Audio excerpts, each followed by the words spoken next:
Writing a book the old-fashioned way is very difficult, even if you've done a lot of it. I personally wrote 14 books the traditional way before burning out hard around 2019, and it was only then that AI came into the picture a few years later, and I realized that not only did it solve my burnout, but if I were to continue writing like I used to, I would be sabotaging myself on purpose. So in this video, I'm going to show off my entire AI stack that not only makes it easier to create, but actually allows me to do more than I could have ever done before. Before I get into the first tool, if you're one of those people I see in the comments occasionally that says that art should be hard, let me tell you, I used to think the same thing as well. But I then came to realize that if you think something should be hard, it will be. And if you think something will be easy, it will likely be that too. The mere act of thinking something should be hard is actually a form of self-sabotage, or at least it was in my case. Every major leap forward in both my life and my business has come because I've chosen to just chill and take it a little bit easier. And that's when energy starts to flow. If you're still doubting, let me ask you this. Are you a creator or are you the labor? It used to be that creation required some of both, but AI has managed to get to the point where it handles the labor pretty well, but it's not so good at the thinking, the part where actual creation happens in your own mind. And since art has forever been that intersection between the human mind and technology anyway, I discovered from my own burnout experience that we can actually take a lot of the headache out by merging the two together. So let's dive into the tools that I recommend to make your life much easier. The first tool that I recommend for all writers out there is an internet-aware chatbot. Now, most of you are probably thinking, well, this is absolutely nothing new. Why are we even talking about this? But I have found that I get the most value for most areas of my life from a simple chatbot. This is one of the reasons why ChatGPT exploded when it came onto the scene. It's just a darn useful tool. Now, these days, I don't recommend ChatGPT. The two that I would recommend to you are Claude, specifically Claude Pro, the $20 subscription, and Perplexity. I would also recommend the $20 subscription for Perplexity. Let me show you a little bit about what they have. Both of them, you can tell it's just a very simple chat interface. They look very similar to each other. The reason I recommend these two is that they are the ones that I think have best cracked the usefulness for just human interaction, the way humans actually need things, and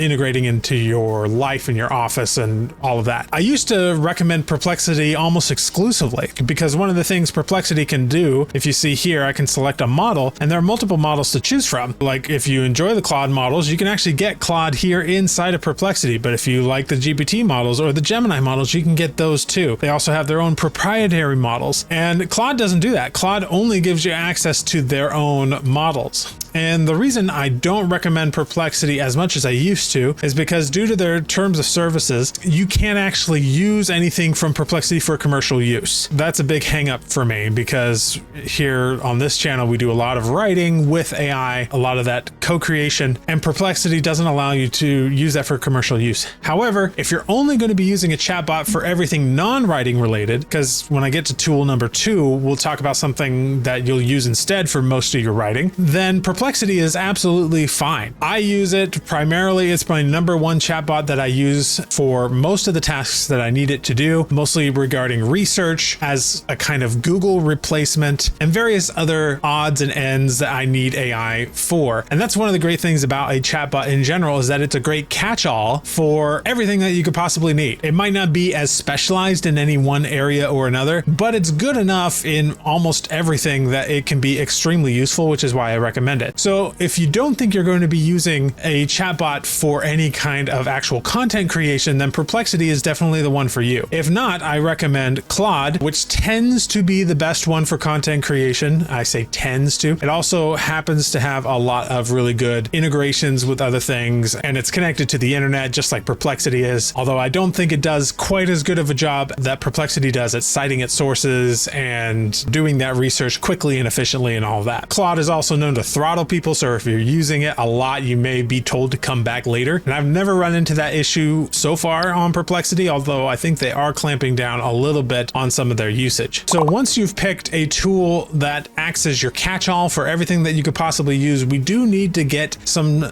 tools that are more specific. So that leads me to tool number 2, which is a writing specific wrapper tool. And when we say wrapper tool, we're talking about a tool that just harnesses AI in a specific way. And we call that the wrapper. It uses the AI, but it puts a sort of fresh coat of paint on it that is specifically designed for a writing workflow, for a coding workflow, whatever kind of workflow you're looking for that's specialized in that thing. For this channel, we are most interested in a writing specific wrapper tool. And right now there are 3, soon to be 4 big ones on the market. The first that I'm going to talk about is Raptorite, which is kind of simple. It doesn't do much, but it has the advantage of being free. And it's definitely one of the ones that I recommend to a beginner who has no idea where to start and they just kind of want to play around with something. It is free, although you do still have to pay for any tokens that are generated inside of the tool, which is true of all but one of the tools on this list. The second one that I recommend is Novelcrafter. Novelcrafter was one of the first out of the gate and one of the most used by a lot of people. I used it myself very heavily before until I switched to something else, which I'll get to in tool 3. But if you are someone that wants hyper control over every single detail of your workflow and have it come together in a way that's pretty seamless, Novelcrafter might be the one for you. However, the only downside of Novelcrafter is of all of the ones on this list, it is probably the one with the highest learning curve. It's perhaps the most powerful and most flexible, but a extremely high learning curve for getting into Novelcrafter. The third wrapper tool that I recommend is Sudowrite. This one's a little bit easier. They try to be kind of the Apple of these AI writing tools. The only issues that I have with them is that they are much more of a closed ecosystem and they're kind of clamped down on the way you should do things. And there's not as much flexibility inside of their platform. Additionally, they have a different pricing model where you're not paying as you go, but you're actually paying for credits as you have to use those credits or you lose them. There are some plans where you can keep them. That's not going to last forever. So there are some things about Sudowrite that I don't like as much. They did have this tool called Muse. It's their own proprietary fine-tuned model that was very, very good when it came out. But these days, the moat between that fine-tuned large language model that they have and the other large language models that are coming out just generally accessible to everyone has kind of been lost. So they really don't have as big of an advantage as they used to. They are also one of the pricier ones on this list. So it's something to look at. A lot of people are really passionate about Sudowrite and I love the people that work there. I've worked with them myself several times, but it is one that I would only look at if you don't like the other two. Lastly, I do need to make a small confession here in the interest of full transparency. I am actually developing my own tool. In fact, by the time this goes out, it's in open beta for members of my community. Not fully ready to launch yet, but because of that, I can no longer in good conscience talk about these tools in a completely unbiased way. As much as I try to, I know that I cannot actually be fully unbiased when it comes to all of these tools because some skin of my own in the game and adds a small conflict of interest. I'm not going to show off that tool just yet. I'm not quite ready for it, but I just wanted to make sure that was out there and people were aware of it. It is the dream tool that I've been trying to put together that kind of combines the best of a lot of different things, and hopefully it'll be pretty awesome when you guys get to finally see it. But for now, let's just move on to tool number 3, which I think has been the biggest game changer for me in my life. So the big one for me, and this is actually what drew me away from using a wrapper specific tool like Novelcrafter or Sudowrite or those others, is an automation engine. Now there are a couple of these tools out there. They're all pretty good. They'll all do the job. There's make.com is a one that you'll hear a lot about, but the one that I use and the one that I think is still the most powerful is N8N. This allows me to put through workflows that have multi-step processes and that can run automatically that can take care of various complicated tasks. In essence, it's like having a way of creating my own software in a node-based system that does virtually anything I can think of. It connects with so many different things. As long as you're willing to put in the time and the patience, because there is a strong learning curve towards learning N8N or even Make, which is a little bit easier to get started. As long as you're willing to put in the effort to get past that learning curve and to develop these things, I believe a automation engine is absolutely essential for everybody.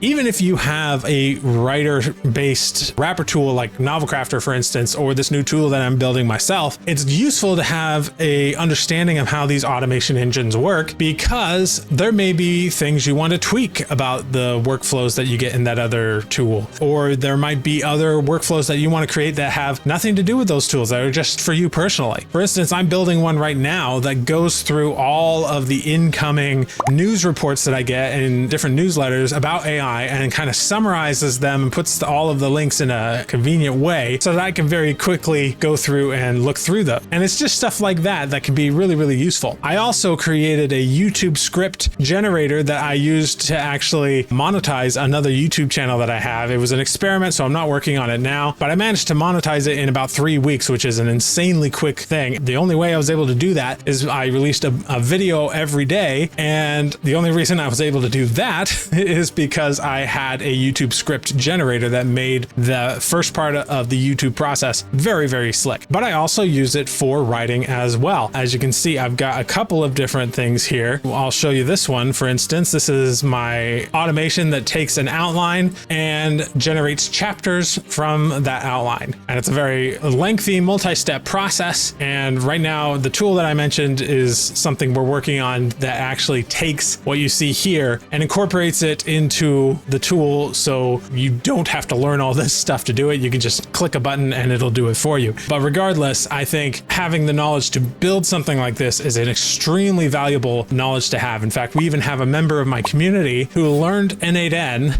and then got a pretty significant promotion at work because he was doing this kind of stuff for the people he was working with. So it's definitely a valuable tool to have, and I strongly recommend it. All right, the fourth and final tool that I want to talk about today is a AI art/video aggregator. And there are a lot of these out there. The one that I personally use is called Higgsfield.ai. There are others like FreePick that is pretty good, but Higgsfield is the one that I'm using. It's the one that my buddy Akello is using, and you may have seen some of his videos talking about Higgsfield and what you can do in Higgsfield. But basically, the value of having an aggregator like this is it kind of takes all of the major AI art and AI video models and puts them in one place so that you only have to pay one subscription for access to all of them. It doesn't cover everything, of course. Midjourney famously does not have an API, and so Midjourney is not included in one of these things. That said, Midjourney has kind of been falling behind lately, and so it's not necessarily something that you're going to need in the future, even though I still think it has really amazing aesthetics. But regardless, it's handy to have access to any of these models at your fingertips anytime you need them. Now, this is one thing that, maybe you don't need a really expensive subscription to Higgsfield. Maybe you just need something that you could do pay as you go with Nano Banana or something like that. Maybe you don't have the needs for AI art or video as much as you might think. But I think once you start getting into the business side of writing, where you're creating ad copy and ad images, and you might be doing little TikToks with AI video that are based on your books. Once you start getting to that stuff, it's really useful to have a tool like this and to have some knowledge of how to use it. At the very least, it can help you with your branding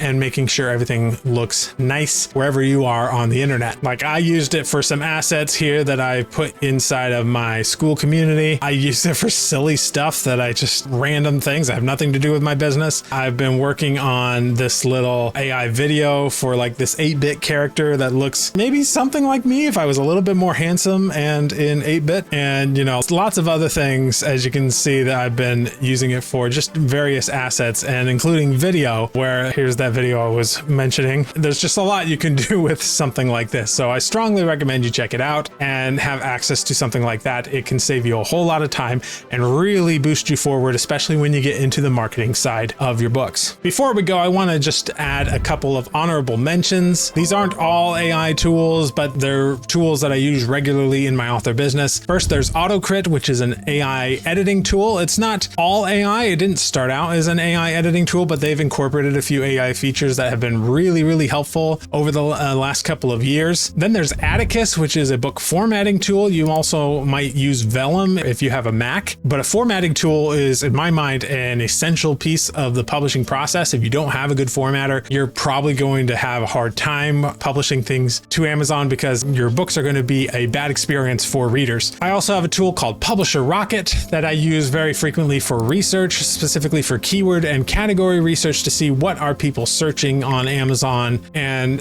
how could I potentially fill a need like that on Amazon. There's a website called MibbleArt. MIBLART, and they are one of my go-to services for book covers. They're very affordable for the quality of book cover that you get. I know you can actually go and develop book covers on a tool like Higgsfield, for example, but I found that authors who don't have design experience, doesn't matter what AI tool they use, they end up having a book that looks very unprofessional, especially when it comes to typography. Usually that's where the problem is. And add to that the fact that authors don't always know the trends in terms of visuals on the book cover for the genre that they're writing in, whereas a professional designer would know those things. And so I usually defer to a professional designer that knows what they're doing, and MIBLART is the service that I use primarily for that. Last but not least, I want to highlight Suno. I added Suno as an honorable mention because it's not really something that authors need to have, but it is a kind of fun to have, because Suno allows you to generate music, including instrumental music, which I have been using pretty heavily recently to just develop soundtracks and almost like a mood board, but for your ears, for the books that I create. And it's just been a ton of fun. So it's one of those things that like, it's definitely not something you have to do, but I strongly recommend at least playing around with it and checking it out. If you want to know my exact workflow, my exact prompts, even copies of all of the automations that I use, along with early access to the tool that I mentioned, check out my membership down below called Story Hacker AI, where I present to you what I truly believe to be the fastest and most affordable way to produce, we're talking 12 plus books a year using AI and without sacrificing your creativity or ethics. The link is down below, and I'll see you in the next video.